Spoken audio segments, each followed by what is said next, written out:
నా 5 సంవత్సరాల వైసీపీ పాలన ఎట్లా ఉంది? బాగానే ఉందండి. బాగానే ఉంది కానీ మరి కొంతమందికి ఏమో ఇల్లు కట్టాడు, లోన్లు ఇచ్చాడు, స్థలాలు ఇచ్చాడు, అన్నీ ఇచ్చాడు. నాది వైఎస్ఆర్ ఆయన రాజశేఖర రెడ్డి గారు వచ్చినప్పుడు వచ్చింది నాకు స్థలం. ఇంత మట్టికి నాకు ఒక లోన్ లేదు, ఏమీ లేదు. ఓన్లీ రోడ్డు పక్కన ఉండా నేను. అయితే చేసిన వాళ్ళకి బాగానే చేసాడు జగన్మోహన్ రెడ్డి గారు. చేసిన వాళ్ళకి అందరికీ బాగానే చేశాడు. లోన్లు కానీ మంచిగా చెడు కానీ అందరికి ఇచ్చాడు. మరి మాలాంటి వాళ్ళకి కొద్దిగా ఏంటో మరి ఇట్లా వెనక పెట్టేశాడండి. అంటే మీరు వాలంటీర్లను అడగలేదు ఇట్లా మాకు పథకాలు ఏం రావట్లేదు? అడిగామండి. అడుగుతుంటే ఎప్పటికప్పుడే మీకు ఇంకా శాంక్షన్ అవ్వలేదు అంటున్నాడు. ముందు వచ్చిన వాళ్ళకేమో ఆపేసాడు, వెనకాల వచ్చిన వాళ్ళకి ఇచ్చాడు. అంటే జగన్మోహన్ రెడ్డి గారు వచ్చిన తర్వాత కట్టాడు. వాళ్ళ నాన్నగారు ఇచ్చినవేమో అలా ఆపేసాడండి కొన్ని.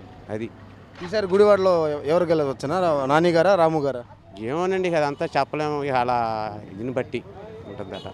రైట్ బయట ఉంటుందంటారా? అటు ఇటుగా ఉందండి ఇప్పుడు. అదండి పొజిషను అలా ఉంది. అయితే చేశాడు, చాలా చేశాడు జగన్మోహన్ రెడ్డి గారు. అయితే మాలాంటి వాళ్ళు కొంతమందికి అడుగుని పెట్టేశాడు. Like and subscribe Eagle Media Works.